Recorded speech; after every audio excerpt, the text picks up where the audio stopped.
One TV Newsbreak.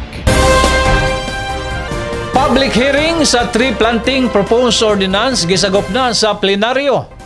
Gisagop na sa plenaryo ang mga butang natuki sa public hearing labot sa tree planting proposed ordinance nga giduso ni Environment Committee Chairman Honorable Juanito Junjun Sakinde.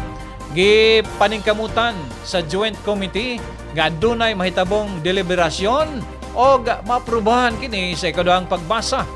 Apan gihulat pa sa konsiho ang position letter sa mga tulunghaan o guban pang mga stakeholder alang sa pinal nga komentaryo o sentimento.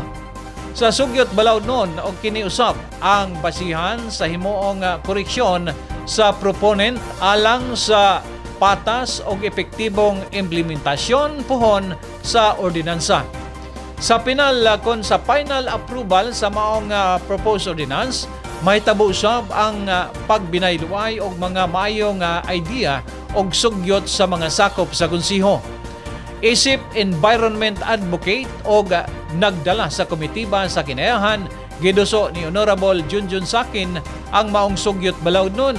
Aron sa tuyo nga padayong mamintinar ang pagpanalipod sa kinayahan, mas sustener ang rehabilitasyon sa kalasangan o pabiling mapreserbar ang tanang kinabuhi sa kinayahan o biodiversity.